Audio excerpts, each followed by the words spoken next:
Hey guys, I'm Dave. So we're gonna break this down musically and then technically. So we're gonna look at some music theory here. For starters, I'm breaking it down. I'm thinking of a melody, right? So I had that in mind. So I'm thinking, all right, what key do I want to do it in? That was in the key of D. So I actually went to an alternate tuning of this right here. And that is for the purpose of doing extended techniques such as harmonics. I strum a suspended 2 chord down here when I go from that riff right there, okay? So that's one example of why I use an alternate tuning. A lot of guitarists will do this as a way of playing within the key and being able to create more opportunities, but also having the ability to do more chord extensions and whatnot, things that might not be able to be done in standard tuning. So I'm in, what have I got here? I've got an open B. So this is gonna be the 6th scale degree. I'm thinking in D major. So I have the 6 here. So I have an F sharp here. That's a B5. And then I have a 3 if I'm thinking from the B. So that's a D. So that's a B minor right there. That's a B minor. So I'm thinking on the 6th scale degree of the key of D major. All right, and then I have, what's that there? That's gonna be the 4th. If I'm thinking from a B minor chord, that's gonna be the 4th right there. And that's gonna be a whole step below the F sharp that's in the 5th string. So it's a B minor with an added 4th. Then what's this here? That's gonna be a 7 right there, because I'm flattening, doing a whole step below the 1, the B minor. So that's an A note. So I'm thinking B minor 7 with an added 4th, and then that's a duplicate 3 right there, a D. B minor 7 with a 4th. Pretty interesting, right? So how did I come to this tuning? Well, I just played around with some stuff here. I was also thinking there's a riff where I do 5 chords in the end. And so a cool way to do that, this is in a lot of Justin King music, other modern fingerstyle guitarists will tune accordingly, where you can maybe create octaves or perfect fifths. So I had that in mind. I wanted 2 strings to be able to create a perfect 5th, to be able to do some power chords like that. And then I have a 5th with the B and the F sharp as well, which is pretty cool. Okay, so from the first riff, what was I doing here? I was thinking, all right, let me place a bass note behind that. I thought, all right, what if I made that a chord tone, which would be, that's a F sharp, and I was thinking, all right, what if that's the 3rd of the chord of D? Because D would be 1, 3, 5, okay? So I thought, all right, what about making it the 3 of a D chord? So I have D, and then the 5th of D, and that's what I created right there. So that's 3rd fret, 6th, 5th string, and then 4th fret. And I quickly end the chord to continue playing this little riff here. That's going to be 4, 2, open, 2. I slide up to the 4th. Then I'm going to do some technical stuff here. All right, what's that? So after I slide up, hammering on to the 7th fret of 4th string, all right, and then tapping the 9th fret, and then pulling off all those frets right there. 9, 7, 4, open.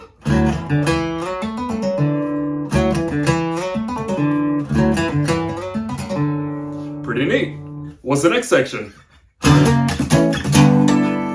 right, so a little bit of some rhythmic percussive stuff going on here. So you're gonna have to get the hang of some wrist movement here.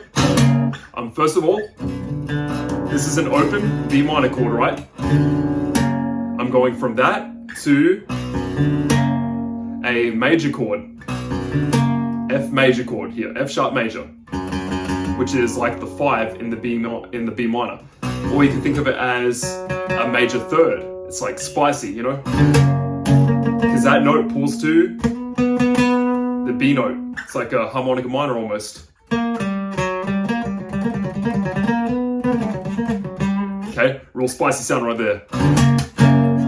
So, I wanted to do that major chord. And then I went to, so major 3, and then I went major 5, major 4. What would that be in the key of D?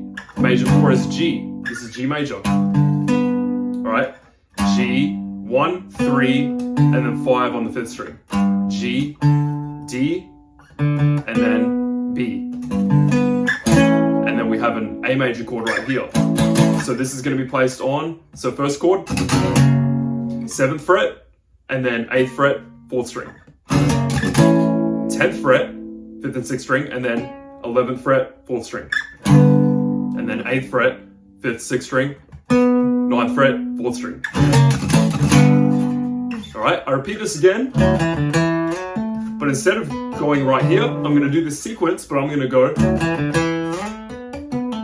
Alright, what am I doing there? Sliding up to the 7th fret this time, and then I'm going. What's that? That's going to be hammering onto the 9th fret, tapping the 12th fret, and then pulling off all those notes. 12, 9, 7, open.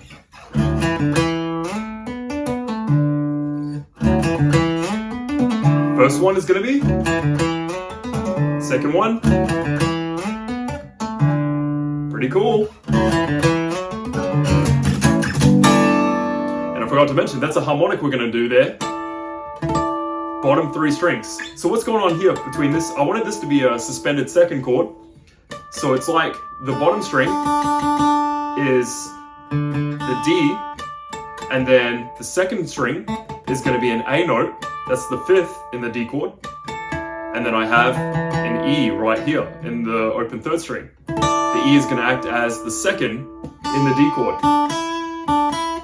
So it's like we're playing D, E, and A. Pretty neat.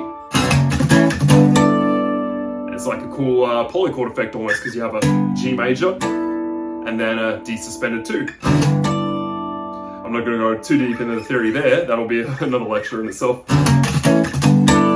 Okay, and then the next riff. Then what am I doing here? Wanted some tension right here, alright? I'm going into a diminished chord. Alright, well, how do you build a diminished chord? First of all, we're playing this this sharpened note again, which is going to be right before the B note. So the raised 7th, if we're thinking B minor. Alright, so I'm thinking, alright, G, then B flat. Alright. B flat's in the lower octave here, and then C sharp. G, B flat, otherwise here, and then C sharp. So that's how you build a diminished chord right there. Is a whole step and a half step apart from each other, 3 frets. So I'm hammering on, pretty ugly, but then you resolve it, somewhat resolve it. So I'm hammering on from 2nd fret to the 4th fret on the 2nd string. And I'm muting the 4th string. And then I'm going to... So what chord is this right here? I'm thinking G major right here, okay? I got the G, I got the 5th, which is the D, and then I'm playing the 7th, the major 7th right here. That's an F sharp. And this is going to be a B. So that's the 3 in the G chord. 1, 2, 3. Sorry, 3. 1, 2, 3. So we're looking at a G major 7. And then what's that? That's an added 6th. That's an E note. So that's 3 frets below the G note. I'm pulling off. I'm doing like a cool perfect 4th, perfect 5th movement here. open, first and second string. And then 4th fret, second string to open.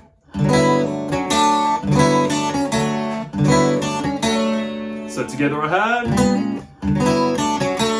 Alright, so now the diminished chord makes a little more sense. Because I wanted that melody, but then the ugliness of a little bit of tension right there. So give it that kind of that Neosoul R&B math rock feel to it, you know, some dissonance, some clash, some chaos, but then a resolution to make it more pretty and musical. Okay, so what was I doing from the beginning? So when I was tapping this as well, I was creating that power chord, that 5 chord. Common in a lot of, I think of a lot of alternative punk and rock music when I think of power chords. Emo music, you know, variety of stuff right there, right? So, I had first riff, first measure, then, alright, then I repeat the first measure again. Then how do I end it? I went with this riff right here.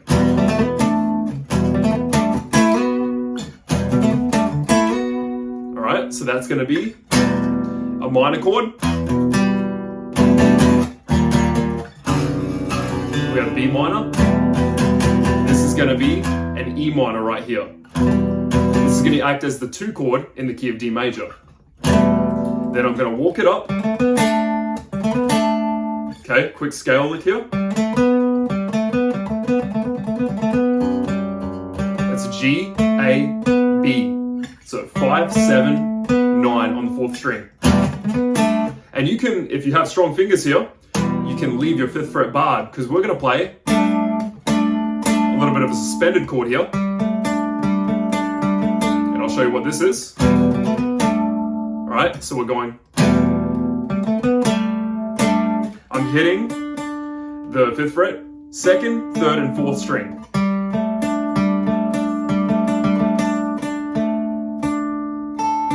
And that's going to be, so a D right here, and then the 3rd string is going to be the A note, that's going to act as the 5th, and then this is a G.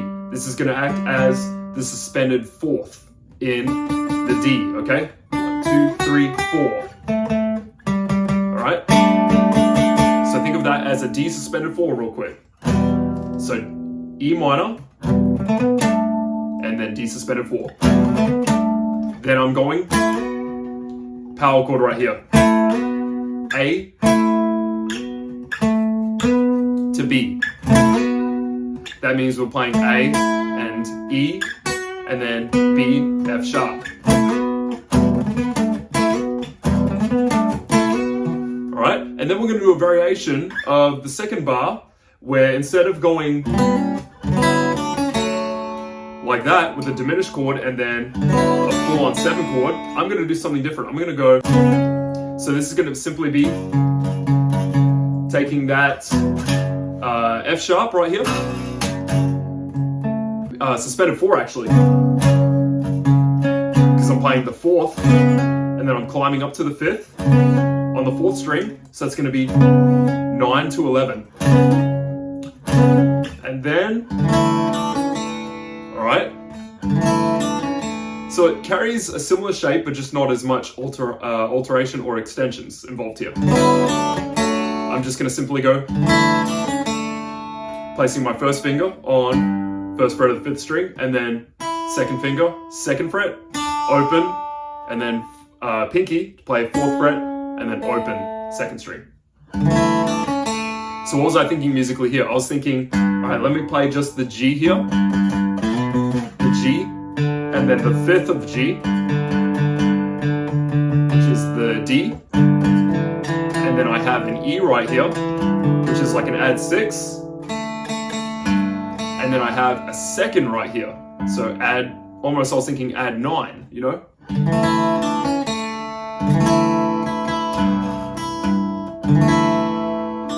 and then that's like another second duplicate note right there. E note.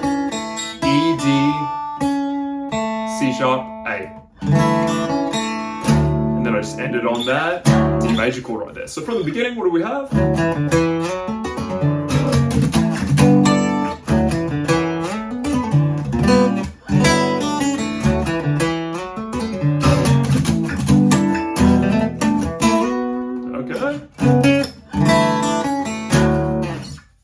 Hope you enjoyed that little etude there. I had fun writing that one, and it was technical, but also a little bit fun to figure out musically and the theory of it.